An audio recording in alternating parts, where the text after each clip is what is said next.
I got a haircut. Thank God. I could not stand it anymore. I have been back at work full time for about a week, and so this is my first weekend, and I'm like, man, 2 days is not enough to do all of my other non-working human stuff. I totally blew past the fact that I have been making videos for over a year. I think I started making videos like the beginning of July or the end of July or something. So here I am. I'm still here. Cool. What is wild? So a couple weeks ago, I made... Do I have it here?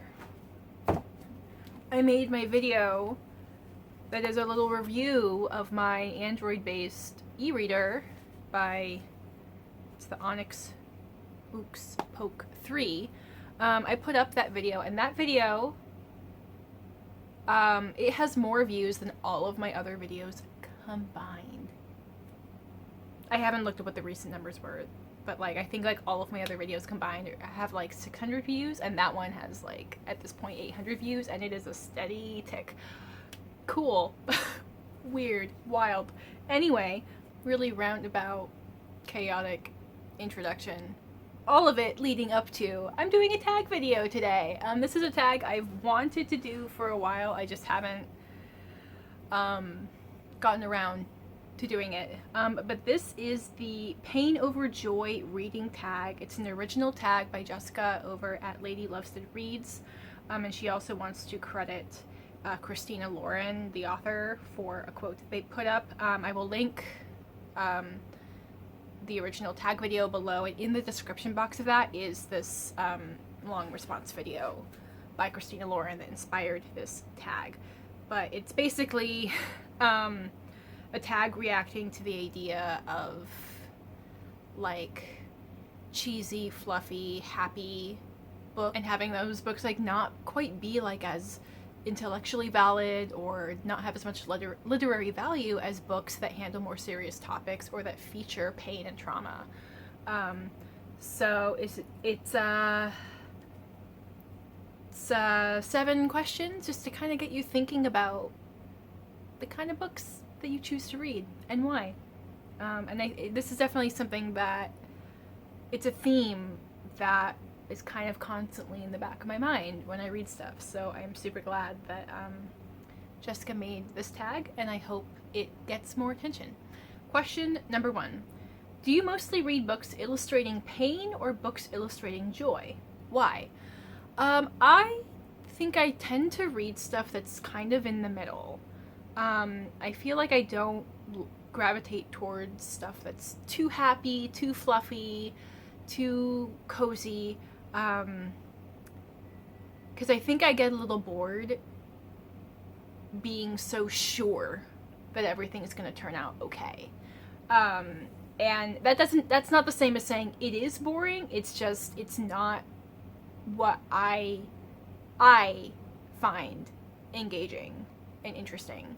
That's not to say that like I haven't read stuff like that and I have enjoyed it, but I do tend to like not quite knowing how the character development is going to happen. Are we going to have a happy ending? Are these characters going to be redeemed? I like that to be a little bit more up in the air. But I don't like stuff that is all trauma, all doom and gloom. There needs to be some element of hope in there, or redemption in there, or something. And I think it really depends on how the difficult topics are presented and how they're handled. Question number 2. Do you see books about pain as more intellectually valuable? Why or why not? I would love to say it's an easy answer of no, I don't. But I think a lot of that answer of no is because I want the answer to be no, not because I recognize that there is that stigma and that assumption that I'm kind of fighting against. And I think it's very much based on like what we see. Like I'm thinking about like you know, what kind of books did I read in school? What kind of like children's books have like the Newbery Medal? And it's like we were reading stuff like A Girl Named Disaster and Roll of Thunder Hear My Cry and Lord of the Flies, and you know, we're not really reading stuff that's just happy and fun. So, and then, you know, and then we see like what kind of books get nominated for various prizes and stuff. So I think society has kind of trained us to assign more value to difficult books, but I agree with the sentiment that like that shouldn't be a given. You know, reading is a hobby, and you should enjoy your hobby, and the manner in which you enjoy that doesn't detract from its value. Oh, this ties into the next question. Why do you think major book prizes like the Booker and the Pulitzer mainly award books about pain? So actually these two questions, they made me think. I had this realization that I do not know if it is true, but it is a thought that now I can't get out of my head. But I feel that this value that we assign to these stories, there's an element of slacktivism in there and an element of upholding white supremacy and like patriarchy and all of those bad things. Because you know, how are these books described, especially these award winners? They're described as inspiring, they're described as heartbreaking, they're described as like all of these, you know, like I think we're starting to see people reacting to these common phrases such as like, oh, I've learned so much from this book. Like, I don't know, reading The Hate You Give. Being like, oh my god, I learned so much. And like, but did you? You know, did your prejudices actually change? Has the way that you move through the world and the way you have these discussions, have they actually changed? And I feel like there's an element of reading these very difficult stories that is making well-meaning, educated liberals, maybe not so liberals, but an element of, well, because I was willing to look at and read about this really awful thing, it makes me a good person for being able to look at it. But I don't know if I'm explaining this idea right, but I think it comes back to like that common phrase of like, oh my god, I learned so much. I'm like, okay, but if you actually learned something, what in your life has actually changed? And I feel like there's an element of, well, if I read about this thing, that counts as something kind of activist-y without any accountability to your behavior day to day. I am by no means saying that is the entire motivation behind these things, but it's very telling that it was very long. I promise not all of my answers will be this long, but this is just like these two questions in this tag made me think about these things.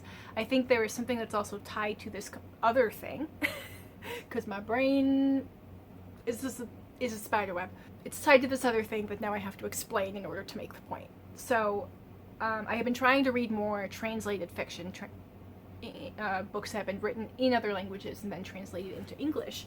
And what I see a lot of are literary and historical fiction that talk about key, often traumatic historical events, or talking about like tyrannical regimes or something, or nonfiction talking about historical events, or, you know, traumatic, tyrannic, you know, living under a dictatorship themes, or living through natural disaster themes or something.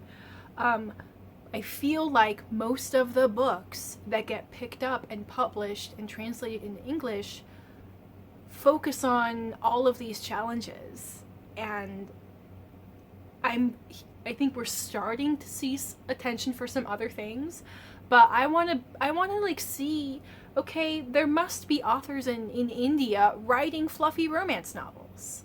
Why are those less valuable than you know, talking about living under British colonial rule for the 100th time? And like, especially when we look at like award nominees and winners, there's a definite trend of what kind of stories are valuable or are valued by publishing. I'm really ready to doubt that. It's like, is it because of what readers want, or have readers been trained to want these things? And if we had the option to read other stuff, what possibilities are we missing because we have kind of limited ourselves to what we do and do not value? I don't think I've said my point clearly, but you either picked up on what I'm trying to say at this point or you haven't, so I'm going to move on. Okay. Question number 4. Do you use and agree with the phrase guilty pleasure, why or why not? I'm sure I use the phrase because it is just common vernacular. It is shorthand for lots of ideas. But if we are thinking about what the words actually mean, like this thing I enjoy that I feel guilty about or I feel shame about, no. I don't want to assign guilt or shame to things that I enjoy reading. And when I started reading like steamy romance and dark romance, I had this little disclaimer of like, there's an element of awkwardness in talking about it, but I don't want there to be. Like, why are we ashamed of this stuff? Like, people fucking enjoy it. And there is a lot of value in there, and just because it is a genre that mostly women write and mostly women read, there's a whole conversation there. You cannot tell me that it's not valuable. It doesn't have as much literary value as something else. When I use it, when I say that like some genre or something is like a guilty pleasure, like I don't literally mean that I am ashamed of this thing, but I think it is kind of shorthand for saying I am prepared to defend why I enjoy it, because I know at some point someone is going to question, why do I enjoy it? And it's unfortunate that I know that conversation will happen at some point, and more than once. Like, we shouldn't have to defend the things that we enjoy, but if you're gonna try and like laugh at me for something I enjoy, I'm gonna be ready. I'm gonna be ready to put you in your place. Theoretically. We'll see how it goes. Okay. Question number 5. Do you think books centering joy are guilty pleasures? No. I mean, especially when we're talking about books and reading, like, it's a hobby. It is a thing that most of us, outside of work requirements or school requirements, it is a thing that we do for fun. It is a thing we do for relaxation or escapism or something. So why should anyone else dictate what counts as relaxing for you, or what counts as fun for you, or what counts as escapism for you? And the thing is also, like, I think we're starting to see this now, but I think just because a book centers joy doesn't mean it's not without talking about heavy topics. I mean, one that comes to mind is Felix Ever After, which is about a teenage boy having his first love, wanting to fall in love and kind of exploring what that feeling is. And that's so sweet, but it's within the framework of, but he's trans and he's mixed race, and there's a bunch of other things that kind of like frame around it, but at its heart, it is a story about the joy that is having your first crush that likes you back, and like exploring like the fulfillment of a romantic relationship as something distinct from friendships. So anyway, they shouldn't be guilty pleasures is my answer. Okay. Question number 6. Do you read in secret? Are there books you read but never talk about because of embarrassment, shame, or guilty about liking them? Technically no, because on my channel, I'll talk about everything I read, with the exception of if I read something that is by a super problematic author who is also successful. I don't think I have since I've started this channel, but I have some where I might read them because it's really easy to find their books in Spanish, and that is the reading level I'm at in Spanish. So I might just read them because, like, it's gonna help me with my language thing, but in that case I will not talk about them because they're already fucking successful. I don't need to draw. I do them no harm by not talking about them, but that's different. This is more like, do you not talk about some of the steamy romances you read because they're just too kinky or whatever? I'm like, I might go into less detail about what's in them, but no, I don't want to not talk about them because I'm embarrassed about them. Now, I might be more hesitant to bring them up in casual conversation with, like, my friends or with like my family or my coworkers, but it's like, it's not because I'm ashamed that I read these books. It's more like because the reasons I read them are kind of personal, and it's like, okay, but I'm also not talking about my sex life in detail with you. So that's more like, again, like, it's not because I'm embarrassed, but it's because I'm kind of like judging my audience and just being like, talking about these books gets into a bunch of things that feel more personal than what you've signed up for in this conversation. You know, it's not like I would deny reading them. I would just kind of like be choosy about whether I should bring up this book, because that might not be the conversation I want to have right now. It might not be the conversation they've signed up for. Question number 7, who do you tag? So I'm going to tag Bear from A2 Brody, Jessie from Bow Ties and Books, Ashley from Bookish Realm, and Bethany from Beautifully Bookish Bethany. They are all much bigger channels than me. I highly doubt any of them are ever gonna see this video, and even if I like message them and tell them that I've tagged them in something, I don't know whether this will register, if they're even going to be interested in doing this tag. But I want to tag these people because these are creators who have talked about this idea of the importance of joy in books, especially for writers of color and writers of marginalized identities. It is something that they kind of talk about organically. This is a theme that they recognize and they talk about organically. And I would love to see them do this tag and kind of talk and have like a little dedicated conversation talking about this idea. Or even like if they see this and they're like, you know what, I don't really want to follow the structure of the tag, but I do want to talk about this idea, to like give them that prompt to do that. I especially was thinking about Ashley and Bethany, because they just did a live together reacting to Time's 100 best YA books of all time. And at some point in there, they are talking about like, hey, there's a lot of books on here that deal with struggle, that deal with trauma, that deal with violence, and I have questions about why are we picking those books and then like not picking any sci-fi and barely any fantasy, and you know, why are we picking the dystopia novel of this author rather than their more popular book that deals with